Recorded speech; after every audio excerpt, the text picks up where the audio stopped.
Autograph with me, Susan Lagares. We are coming to you from New York City, and my guest this week is Dr. Alan Sabrosky. He's joining me via satellite from Pittsburgh, Pennsylvania. Join us. Alan Sabrosky is a writer and consultant specializing in national and international security affairs.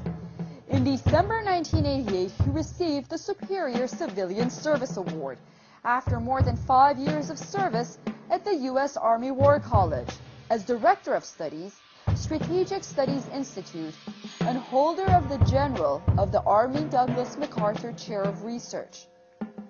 A Marine Corps Vietnam veteran and a 1986 graduate of the U.S. Army War College, Dr. Sabrosky's teaching and research appointments have included the U.S. Military Academy and the Center for Strategic and International Studies.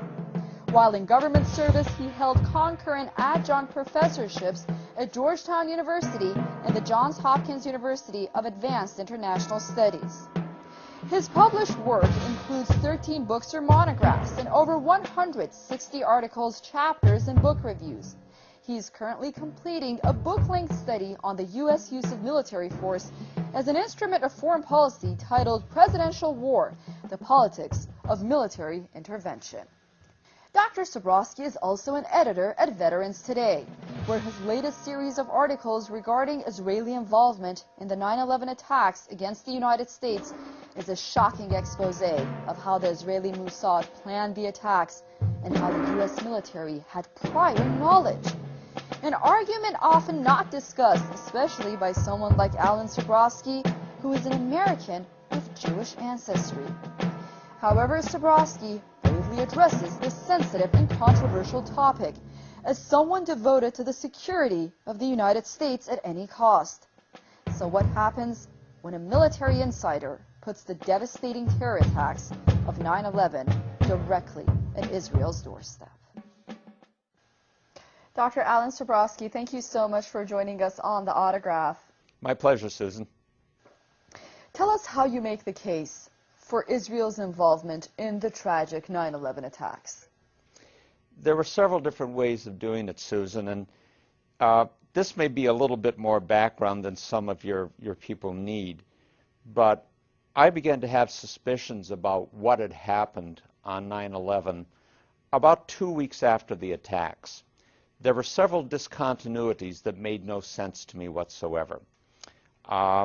The behavior on the part of some of the named terrorists, these 19 Arabs on 4 planes, running around flying schools like loose cannon, not having the pilot skills to fly the aircraft, no recognition for what they had done afterwards in their own area, their own community.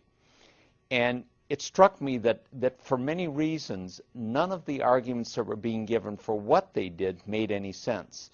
But I then immediately forgot about it until about 2 years ago. And then I came across a video which I found to be extremely disturbing. That video was an interview with a Dutch demolitions expert named Danny Jowenko. And it concerned the collapse of the 3rd World Trade Center tower to go down on September 11th. This was the 47-story World Trade Center 7, the 3rd tallest building at the World Trade Center. Jowenko had never heard of it. Neither had I. And when you looked at the building, you saw that there was effectively no damage to any face of the building. It had not been hit by a plane. It had not been taken major trauma from debris, and it went straight down into its own footprint in about 7 seconds in what was visibly a controlled demolition.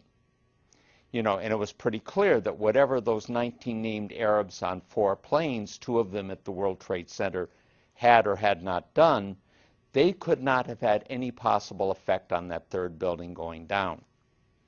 Shortly after that, I came across, partly out of my own curiosity, which this definitely aroused, and a very extensive video, both of which I've cited, by the way, in some of my recent articles, which were taken on 9/11 itself from what became Ground Zero, the base of World Trade Center 1 and 2, the Twin Towers, involving police, emergency services personnel, newspaper and television correspondents, and you can see and hear secondary explosions at the base of the World Trade Center buildings.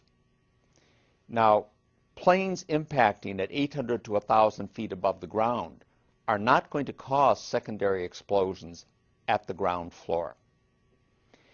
And this followed over into other reports, also there on September 11th, about vans in the area, white vans. In one case, a van was picked up by police and people arrested at the access to a major bridge. The van was filled with explosives, and the two people in it were Israelis. In Bergen, New Jersey, same day, a van with several people in it had set up cameras. Before the first plane hit, they were filming the Twin Towers, and they were celebrating. High fives. It was a good thing for them. Residents called police. Police arrested them. All five were Israelis. What intrigued me, in addition to angering me, was that within days, all of these reports disappeared from the media. Most Americans don't know that a third building went down at the World Trade Center. Most have never heard about the secondary explosions reported by CNN, ABC, Fox, and others at the foundation of World Trade Center 1 and 2. None have ever heard about the vans. So I began looking at this very carefully, and one of the things that I began looking at was just what would it have taken for a special operations group of any particular nationality to have done 9/11, either by having taken control of the operation we have been told about, of the 19 named Arabs on 4 planes, or having run a parallel operation where you have 4 planes being hijacked, but there is another operation being done with those in concert. And I picked up 3 particular factors that would need to be taken into account. One was motivation, a second was expertise, and the third, the critical one, was access. Now, when it came to motivation, it's probably a very sad commentary on where we are in the world today, that there are an awful lot of countries and groups out there in the world that have either real or contrived reasons to hate America. It wasn't that way when I was a young man, but then many things weren't the same way now as they were when I was a young man. But almost all of the groups and countries that might want to do this only had a negative reason for doing it. They wanted to hurt us.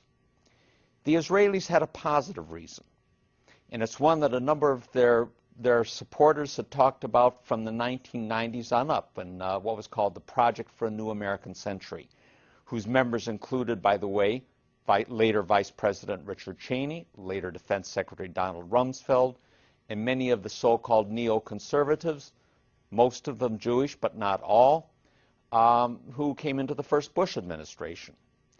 Israel had a positive reason, and was get the United States involved in a war in the Middle East with a powerful, enraged, anti-Islamic strain within the American public, that they needed a catalytic event to produce this. They even talked about it in terms of another Pearl Harbor is needed to bring the American people into this fight. The second was expertise. Lots of expertise out there. Bringing buildings down and controlled demolitions is something that almost any intelligence agency of any country in the world can do or can contract. There are many private agencies that do this. But one thing is absolutely clear. Neither those 19 named Arabs on the plane nor Al-Qaeda as an organization had the expertise, the technical expertise to do that. And there is one very clear proof of that. If Al-Qaeda and its affiliates had had the ability to wire even one building for a controlled demolition at the World Trade Center, much less all 3 of them, the so-called green zone in the heart of Baghdad would have been a pile of rubble. And it wasn't. But the last is access. The World Trade Center security was an Israeli-owned company. Security at all three of the airports from which the 4 aircraft on 9/11 departed, ICTS, was an Israeli security company. That security company, by the way, also had security at the airports in Paris and Amsterdam later, from which the so-called shoe and underwear bombers departed. The security company at the World Trade Center had 24/7 state-of-the-art electronic surveillance and foot patrols. Wiring a building for a controlled demolition, and I must confess here, this is not my specialty. I have heard what people who do this for a living have said about it, but it is not my specialty. But the description of it in the video of Danny Jawenko that I mentioned to you is a very good one on this. And he described it in which if you needed to do it in a few hours, you would need 30 to 40 people, fewer if you had more time, cutting open the walls, literally cutting open the walls, all the way around the building, implanting the explosives, running detonator cord and cable, wires to put them to a control system, coordinating all of this activity. This is not something that involves the casual bringing in of a briefcase and leaving it at the foot of a building's elevator and going out again. This is extensive work, and it would require the type of extensive sustained access that could not go unremarked by the security forces in place on this. They also needed the ability to evade an apprehension and to have their escape concealed. And they had that done. All of the Israelis who were apprehended in those vans were later released in about 2 months at the direction of Michael Chertoff, then the second director of Homeland Security, a dual U.S.-Israeli national. There is no mention of them in the mainstream media, which is largely Zionist-owned. All of the major networks, all of the major national newspapers, all 3 of the weekly news magazines, all of the major political journals, most of the major publishing houses. It simply didn't happen.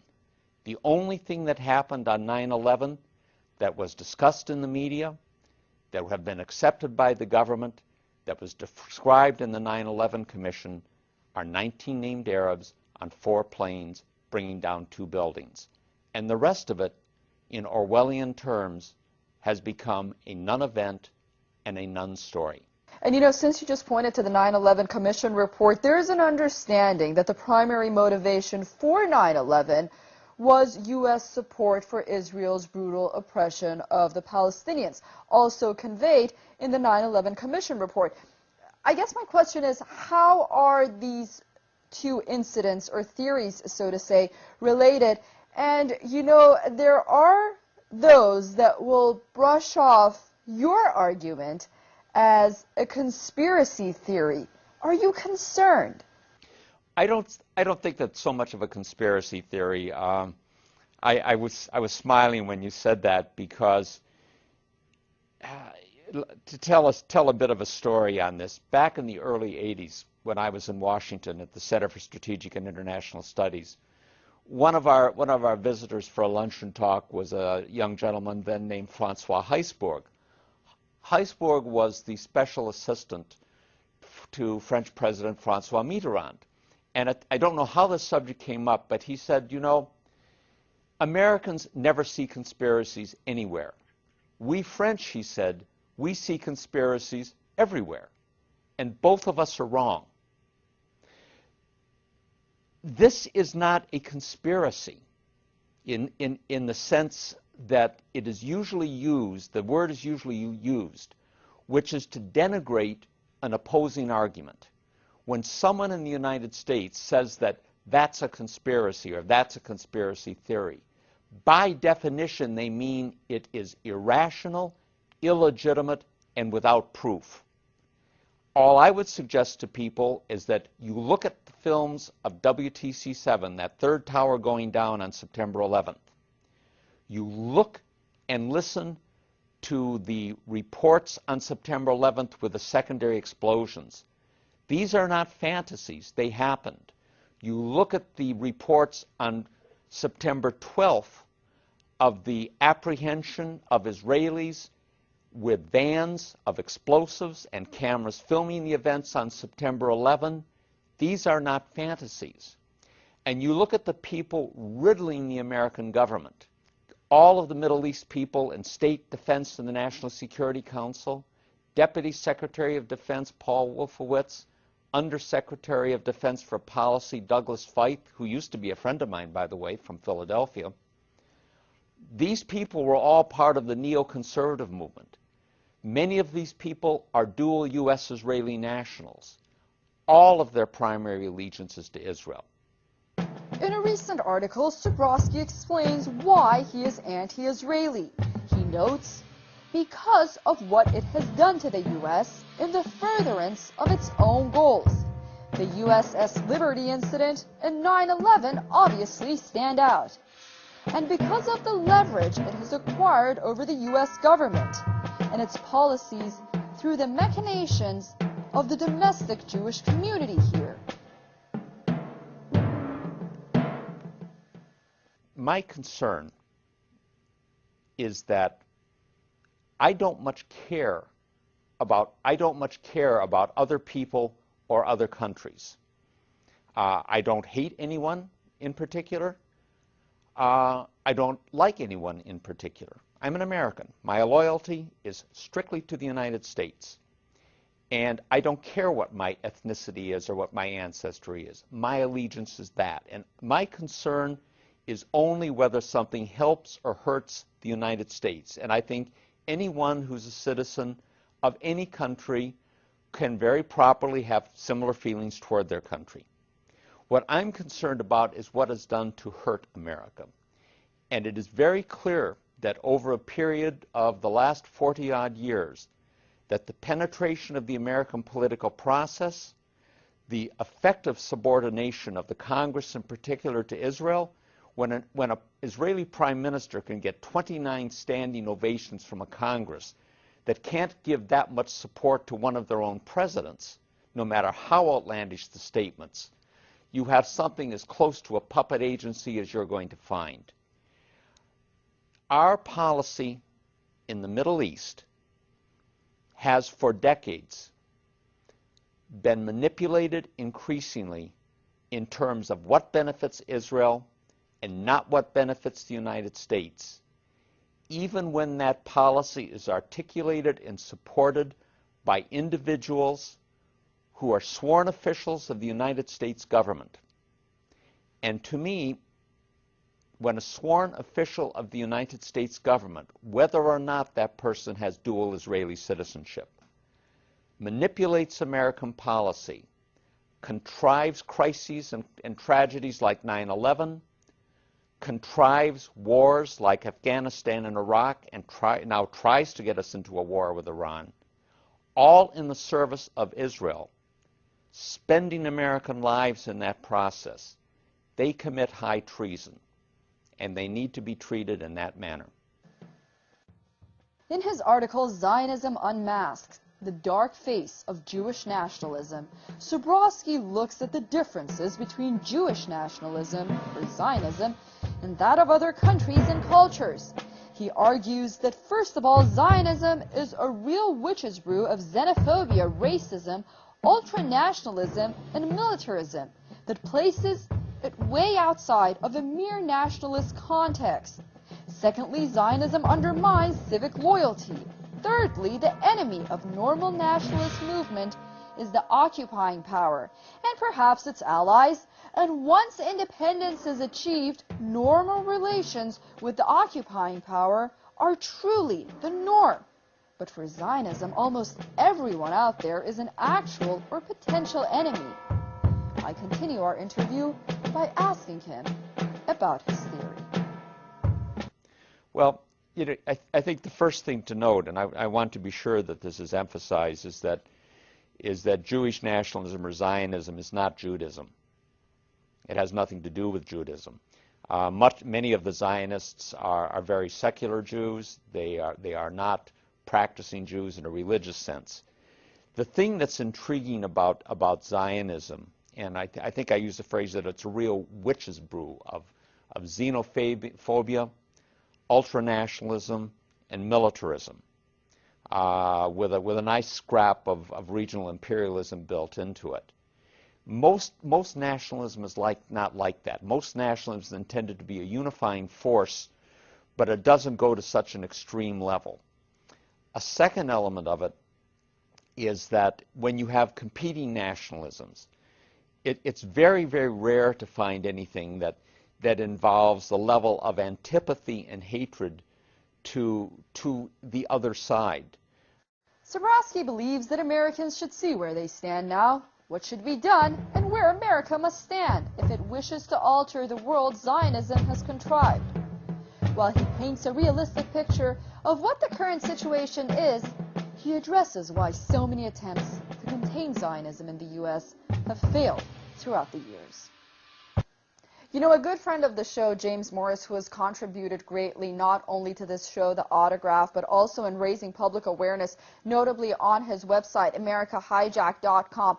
I remember him saying that he was a registered Republican for many years, but ultimately found it very hard as an American to relate to that party, or the Democratic Party for that matter, and became extremely frustrated, notably because of the government's support for AIPAC and similar organizations, and the United States support for Israel in general. Just recently, he was quoted as saying that he has become an independent. But I guess my question is, and my point is, that are we seeing more public awareness, more frustration inside the United States among Americans, because the ones that I talk to seem to be very, very upset, to say the least, and they seem to feel very strongly about this issue. I think many Americans are finding it difficult to relate to their government, but the idea that there's any kind of a mass movement there because of the relationship to Israel is simply not the case. There is no vehicle for that type of opposition to have been created. There is not even an awareness on the part of most of the American people about the details of 9/11 that I mentioned to you. One of my last article was much more of a practical, how do we get the word out? And I think that if people did understand what had really happened at 9/11, you could very rapidly see a very substantial reorientation of public opinion. Dr. Alan Sabrosky, thank you so much for those comments. So much more to talk about. Unfortunately, we are out of time. Hopefully, we will see you back on The Autograph next time here in New York City. Susan, thank you very much. I sincerely hope I too can meet you there, and I'm only sorry that the missed plane connections didn't make it possible last night. No worries. It was a pleasure to have you on. Thank you, Susan. You take care. All the best wishes to you. That's all the time we have for this edition of The Autograph here on Press TV. Thank you for staying with us and watching. Remember, you can always send us your emails to The Autograph at susanmadaris.com. We are always looking forward to them. Until next week in another show from all of us here in New York City, goodbye.